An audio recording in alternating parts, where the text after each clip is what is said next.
Nigerians,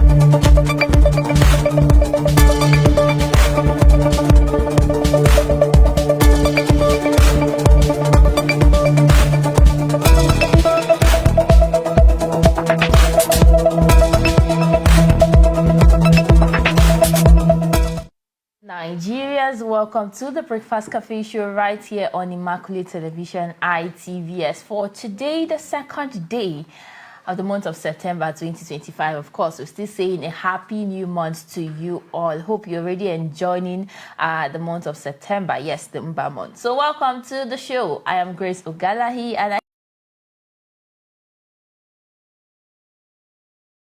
Good morning, beautiful people. Like she said, we're still saying happy new month. It is the second day in the month of September. The year is already coming to an end. And like you know, on Immaculate Television, the Breakfast Cafe show, we bring you interesting stories making the front pages of our national dailies and from the world of sports and also the entertainment scene. I am Miracle Essie. Many thanks for joining us. All right, let's dive into the business of the day. We have so many Nigerian dailies, starting with the Daily Times newspaper this morning with a big story there. Nigeria threatens reciprocity as U.S. cancels valid visa. That's on page 2 of the Daily Times. And also terrorism. Federal government may apply for Simon Ekpa's extradition. Terrorism. Federal government may apply for Simon Ekpa extradition. That's on page 8. And 44 million Nigerians enroll for National Health Insurance Scheme. That's on page 13 of the Daily Times newspaper. NSA, Kaduna government knock El-Rufai, say he left state in ruins. NSA, Kaduna government knock El-Rufai, say he left state in ruins. That's on page 2 of the Daily Times newspaper. And also 2027 presidency, bringing Obi back to PDP will destroy party. That's coming from Wike. 2027 presidency, bringing Obi back to PDP will destroy party. Coming from Yesom Wike on page 4 of the Daily Times. And also diaspora remittance surged to $600 million monthly, followed by CBN reforms. That's coming from Dabiri area. That's on page 4 of the Daily Times newspaper. And that's all the stories we have on the front page of the Daily Times newspaper. And moving on to the Leadership newspaper this morning, the big one says, reactions as Wike says unresolved crisis could derail PDP convention. We have two riders to that story. If you want to destroy party, bring Obi, FCT minister adds. Go to court if you are not satisfied, but a judge tells Wike. All of that can be found on page 4 of the Leadership newspaper. Resident doctors threaten nationwide strike. Give federal government 10-day ultimatum. That can be found on page 2 of the Leadership newspaper. And on the top left-hand side, federal government hails Finland over Ekpa's conviction. And that's on 14 of the Leadership newspaper. Governor Sani accuses El-Rufai of plots to destabilize Kaduna. And the only writer to the story says, Ribadu dismisses El-Rufai's claim, says no ransom payment, and that is on page 10 of the Leadership newspaper. NUPRC signs production sharing contract with NNPCL, Total Energies, and Petrol, and that is on page 7 of the Leadership newspaper this morning. And away from that, 6 die, others injured in Lagos auto crash. Page 19, a very pathetic one there. Page 19 has more details of that story. 107 criminals arrested, 473 weapons, drugs recovered in Kano State. More details of that story can be found on page 2 of the Leadership newspaper. Abuja Kaduna rail tracks will be restored in 10 days. Abuja Kaduna rail tracks will be restored in 10 days. This is coming from the minister, and that is on page 20 of the Leadership newspaper. Okpeholo demands quality speed from road contractors, and that can be found on page 7 of the Leadership newspaper. 800 killed as earthquakes hit Afghanistan. 800 killed as earthquake hits Afghanistan. A very, very sad one. On page 4 is where you can find more details of that story. And lastly, on the Leadership this morning, troops kill terrorists, rescue women, children in Sokoto. And that is all we have from the Leadership newspaper this morning. All right, up next I have the Vanguard newspaper. The big story there: Jonathan to Keyamo and Odin Kalu, keep off my political journey. That's on page 5 of the Vanguard. With the rider, it says, keep off my political journey, I don't need your counsel. That's on page 5. Jonathan 100% qualified for race, says Azibaola, that's ex-president cousin. He's been deceived. Fielding Obi will spell doom for PDP, coming from FCT Minister Nyesom Wike, adds, I won't run for president. There are so many riders to that story. Jonathan to Keyamo, Odin Kalu, keep off my political journey. You want to find more of those stories, you can find that on page 5 of the Vanguard. And also, empowerment of bandits. Federal government tackles El-Rufai, says claim is baseless. Empowerment of bandits. Federal government tackles El-Rufai, says claim baseless. And also, Colombia VP comes calling. There's a big picture there with from the left. You can see Colombian Vice President Francia Marquez. You can also see President Bola Tinubu and Vice President Kashim Shettima doing an audience with Colombia Vice President at the presidential villa in Abuja yesterday. You can find more detail of that story from the Vanguard. And also, Rivers local government poll. Obi, Labour Party condemns election. Rivers local government poll. Obi, Labour Party condemns election. And that's all I have on the front page of the Vanguard newspaper. Up next is the Matrix newspaper this morning. Rivers local government polls. Your allegation baseless.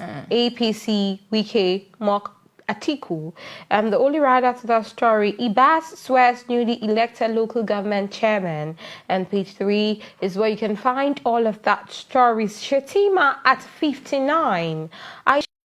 Appreciate your vibrancy, loyalty. This is coming from Tinubu to the vice president at his 59th birthday, and that is on page 3 of the Matrix newspaper. Terrorism, applause greet from Simon Ekpa's conviction in Finland. 3 writers to that story. Lay down your arms, embrace peace. Federal government tells Ekpa's followers. And TDS, it is a landmark victory in global campaign against terrorism and violence extremism. And the last writer of the story says it confirms its complicity in violent crimes in SCA-AGF, and that is on page 2 of the Matrix newspaper this morning. And away from that, Wike rules out 2027 presidency, pledges loyalty to Tinubu, and page 3 has more details of that story. Strike looms as resident doctors issue 10-day ultimatum. More details of that story can be found on page 3 of the Matrix newspaper. And in the world of sports, Isaac Wisa complete deals as EPL clubs transfer spending surpasses record 3 billion euros. And page 22 is where you can find more details of that story. Police snap 7 cultists, recover human skull in Akwa Ibom State. All of that is on page 2 of the Matrix newspaper. Nigeria has failed us. VDM slams silence over Fina's sister's death. More details of that story can be found on page 21 of the Matrix newspaper. Tinubu assures Colombia of swift implementation of all bilateral agreement. And that is on page 2 of the Matrix newspaper this morning. All right, the last paper for today, the big story there: terrorism trial. Federal government may seek Ekpa's repatriation after Finland's 6-year jail term. That's on page 2. With the writer, government will take further action after judgment review. That's still on the Punch newspaper. Coming from AGF, ruling warning to extremists. Information Minister.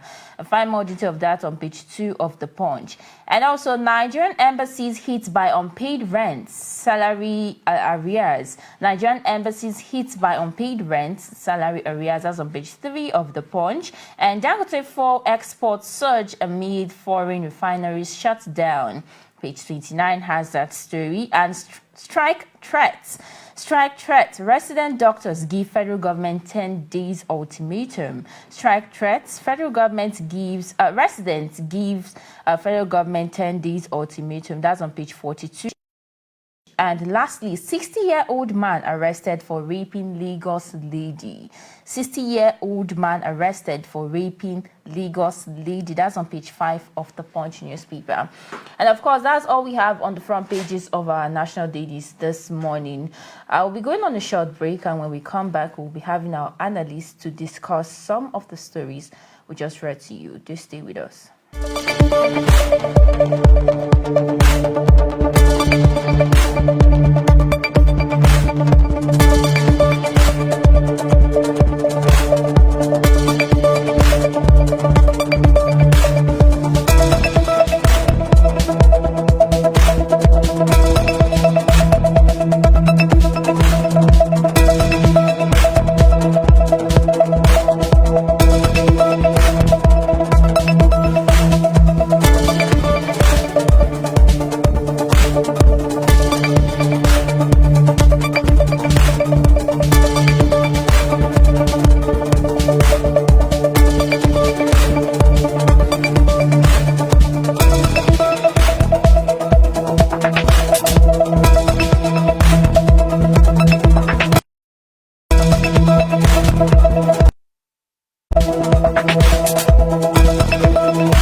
Welcome back from that short break. We just had the newspaper review segment, and it's time to analyze some of these stories we just read to you. And I have our in-house public affairs analyst, Comrade Seun Onyelowo. Good morning, sir. Good morning to you. And welcome to the show. Happy New Month, at least I forget. Same to you. And happy New Month to viewers across the globe. All right, there was this story I saw on the front page of the Vanguard. It was also on the front page of the Punch newspaper. Resident doctors issued 10-day strike ultimatum over unmet demands.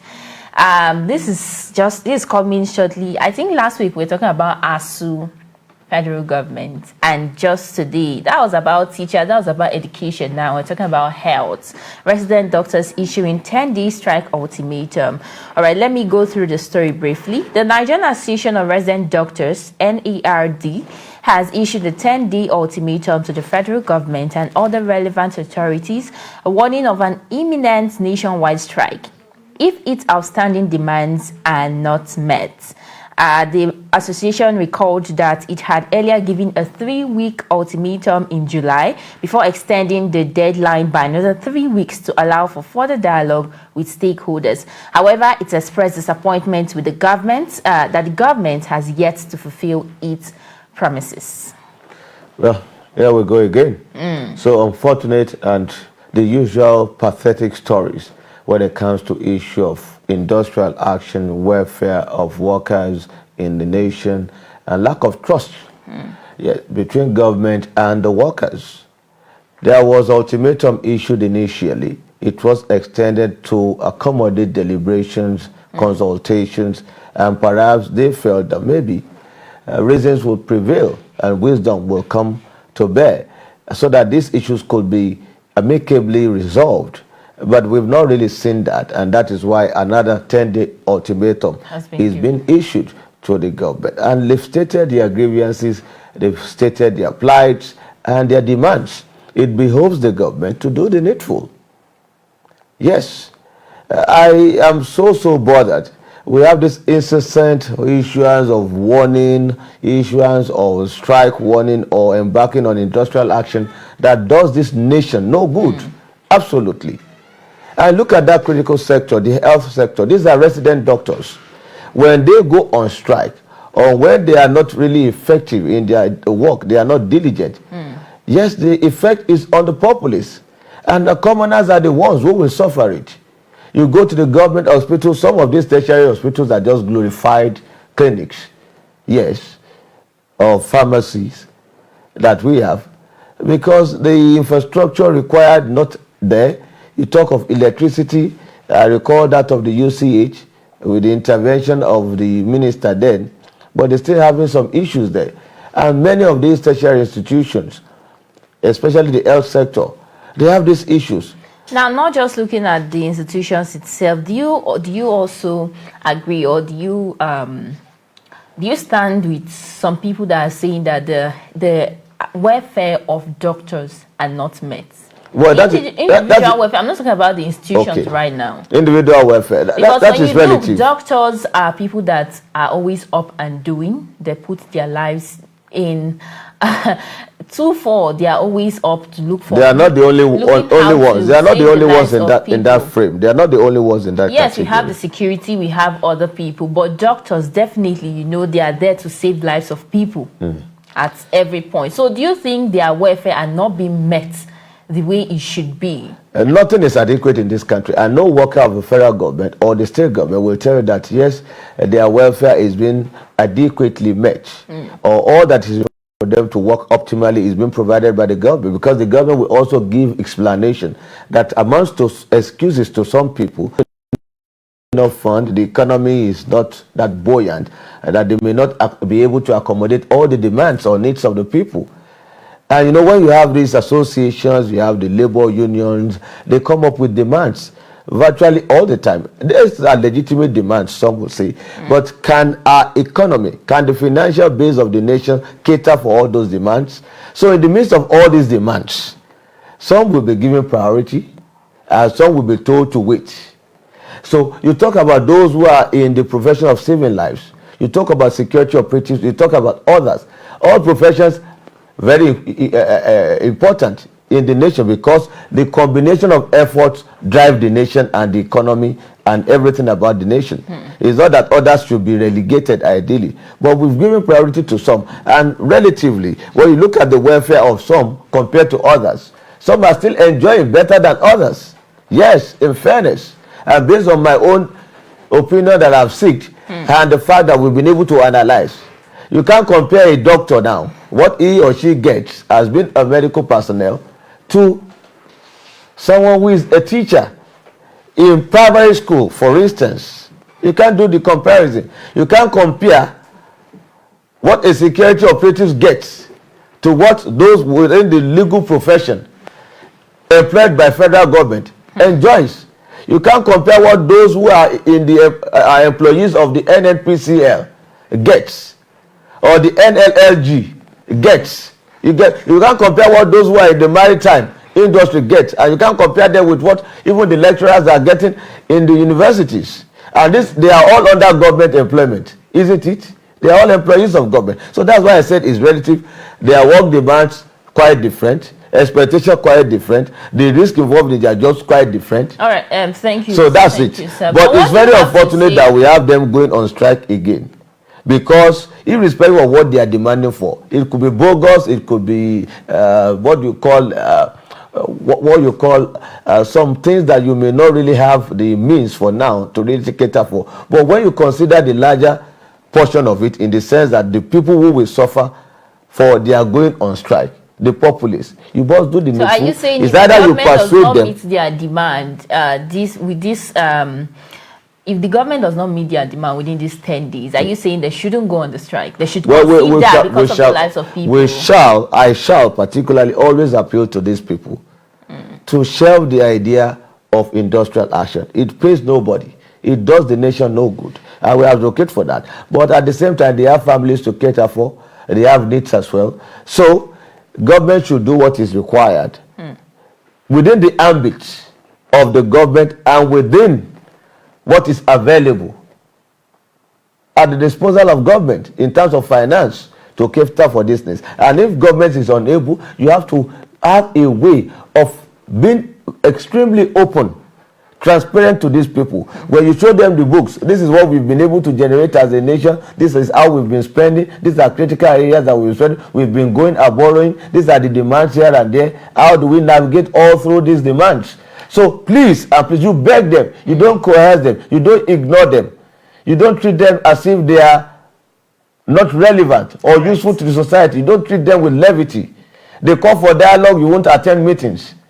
All right. You come out of meetings, you call them names. You don't negotiate that way. Thank you, comrade. Let's move on from that to the next story we have. Federal government may seek ECPA's repatriation after. And on the Nation newspaper, it reads, federal government hails 6-year jail term for Simon Ekpa in Finland. For pro-Biafra agitator Simon Ekpa, the end came yesterday, where he was sentenced to 6 years in prison for terrorism offenses. In a judgment delivered, the court found Ekpa guilty of inciting terrorism and participating in the activities of a terrorist group. I don't want to go much into it, but I would like to say something about this. A number of things to consider. A terrorist group, inciting terrorism, violence, prone towards terrorism. Look at the whole thing. We have agitation for self-rule, secession in this country from a particular region, that is the southeastern region. They've labeled it as Biafra. They wanted, or they still want, a Biafra nation, independent state of Biafra. Is that within their legitimate rights to make such demand in line with global practices? Some will tell you, yes, they have the right to agitate. But how have they been doing the agitation? How have they been making their demands? Violently, democratically, peacefully, or otherwise? You consider all that. Now Biafra has been in place. You talk of Nnamdi Kanu. We have the MASOB. MASOB is also there. Other splinter groups that we have in that region. The agitation for self-rule has been within this nation for decades ago. We've been having that. But it took a new turn when the likes of Nnamdi Kanu and Simon Ekpa came to the fray. You know, they transformed the whole scenario and changed the pattern and strategies. And it became so violent. In fact, at some point, they had structures in different parts of the southeast. And they also mobilized those in the diaspora, especially their kinsmen, to give them funds, support, and all of that. And even get ammunition that they got the military wing of Biafra. You understand? That is the Eastern Security Network that they got for themselves. And they were armed. They solicited for arms. And their activities to some people has been extremely violent. In fact, they've altered to a great degree economic activities in the southeastern region. At some point, they just pick people on the streets, they issued sit-at-home order, and they just deal with people as if they are animals. It's like a conquered territory. And these people who are agitators, who are the IPOB members, they were just everywhere. So I wouldn't support such arrangement, but IPOB has been an organization gazetted in Nigeria. Nigeria labeled IPOB a terrorist organization. And Nnamdi Kanu and Simon Ekpa belongs to that organization. And by so being, you will say the Finnish authorities were right, or are still right, to say is having a link with a terrorist organization. You know, so we also question the kind of speed at which IPOB was labeled a terrorist organization. All right. You have the marauding herdsmen. You have groups claiming attacks in Nigeria, and they were not even labeled terrorist organization. Even it got to some point, it was so late before the likes of Boko Haram and Israel were labeled terrorist organization. But the Statute typo was the, but that is not the issue. He appears to have met his Waterloo in Finland. Nigeria is requesting for repatriation, but we should be very careful. Okay. They smuggled Nnamdi Kanu back into this country from Kenya, right? That is against international laws. And the agitation in the southeast has not subsided or has not been eradicated completely. The violence is still there.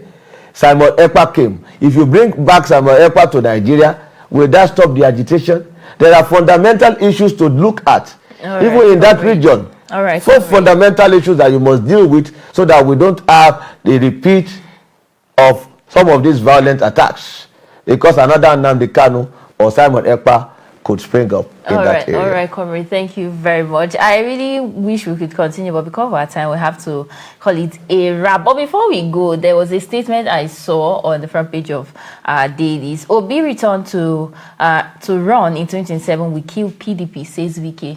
Do you agree? That is his own statement. And I believe it's a political statement. Obi will come.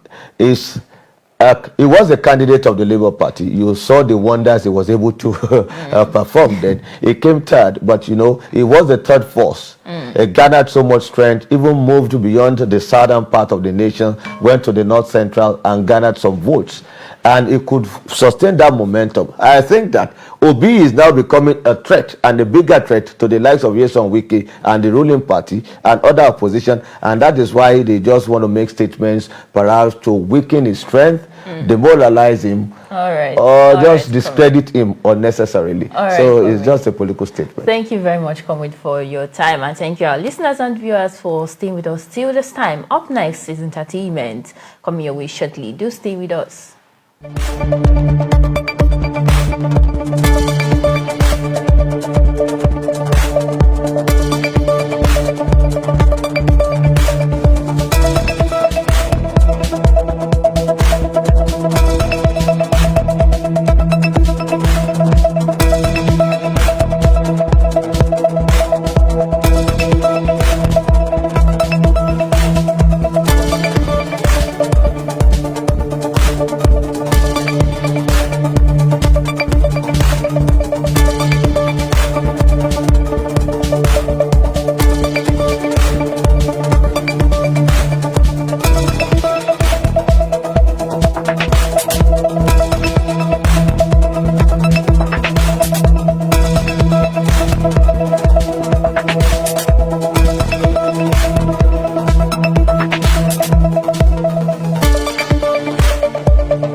Good morning and welcome to the entertainment segment of the Breakfast Cafe this morning.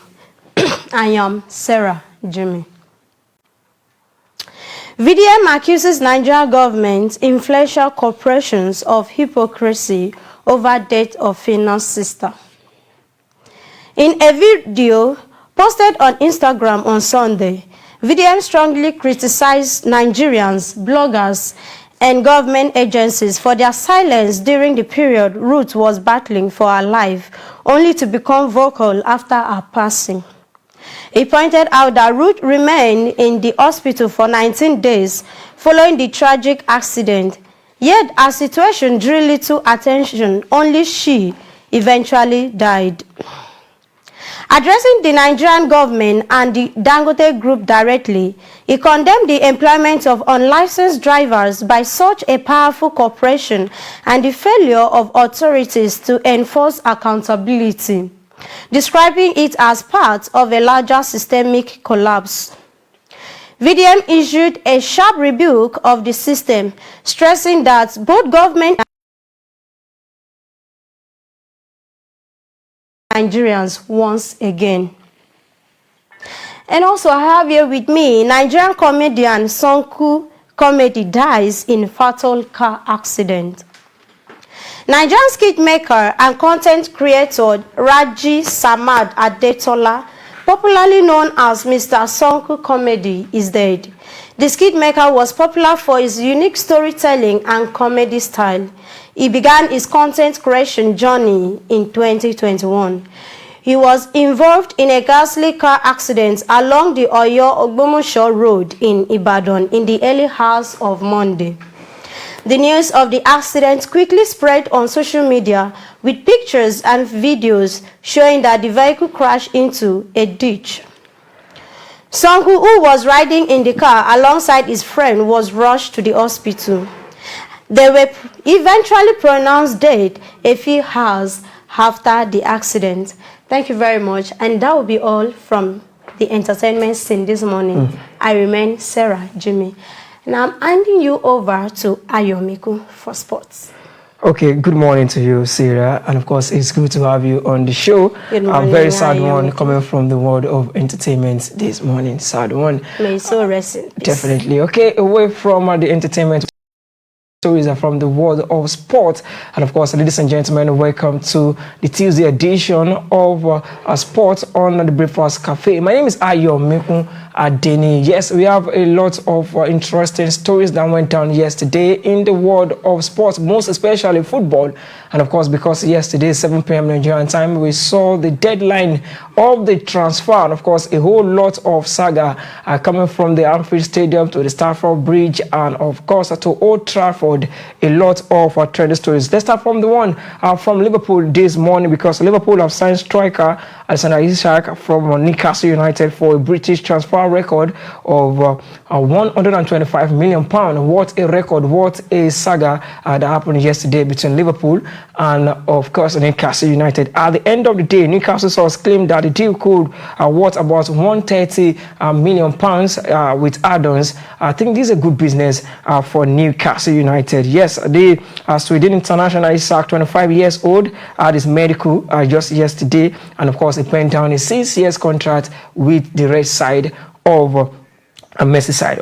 Also, we got some news involving PSG and Tottenham Hotspur yesterday, because Randy Kolo Muani signed a new contract with Tottenham Hotspur. Of course, it was a good one for a loan D. And of course, another interesting one involving Liverpool yesterday, which went down. Maguire deal has collapsed after medical, and of course, after document was sent. The deal of after completing his medicals and of course exchanging all documents with Crystal Palace. I think there's a sad one for Mark Hugh yesterday, a big one. Also, news coming from the Etihad Stadium this morning. Galatasaray reached an agreement to sign City Ikan Gundogan.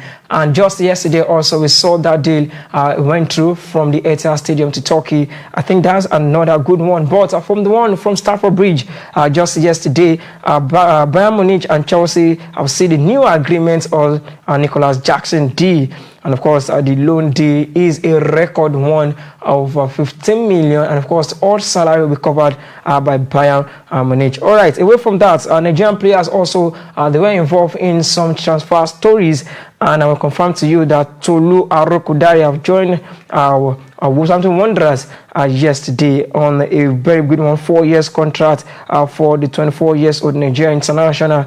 And of course, Samuel Chukwueze also secured a loan deal to Fulham yesterday, while we saw another forward from Nigeria, Uche Crisantos, also joining Crystal Palace. All right, away from that now, let's take other stories from the local scene. And let me inform you that Rwanda arrived Uyo later today. The Amaphobia of Rwanda will arrive Lagos today, Tuesday, for the 2026 FIFA World Cup qualifier against Super Eagles that will be going down in Uyo just this weekend. The players and officials will land at the Murtala Mohammed International Stadium today when it comes to 1:15 p.m. Nigerian time. All right, away from that also, and lastly on the show, we take the last stories from athletics. And let me confirm to you that we now have the list of athletes that will fly in the colors of Nigeria right there at the World Athletic Championship that will be going down in Tokyo, Japan later this month. So, interesting one coming from the world of sports. But then, is a wrap on the show. Then I hand you over to Grace Ugalaye and S.A. Miracle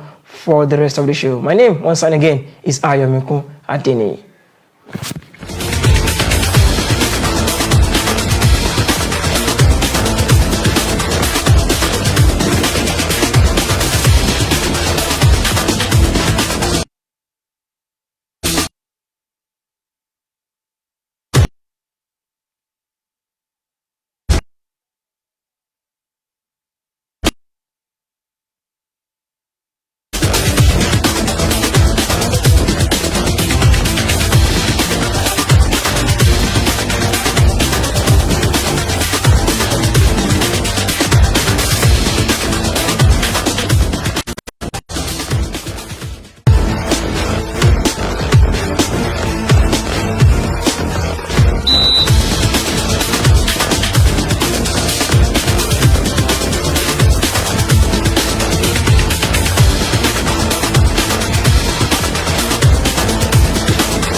Many thanks for staying with us up until now. That was a very sad one from the entertainment team.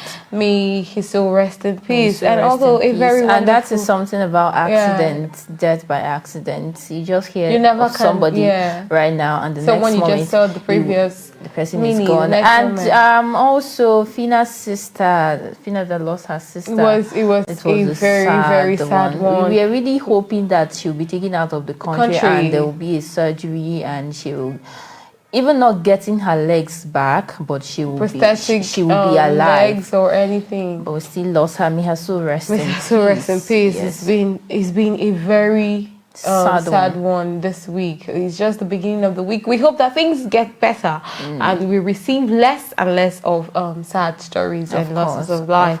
Well, it was also a very good one from the world of sports that Mr. Ayomiko gave to us. Yes, thank you very much. Thank you very much. All right, we have to call it a wrap on the Breakfast Cafe show. Many thanks for staying with us on today's edition. Until we come your way for the Wednesday edition of the program, do well to stay safe and stay out of trouble.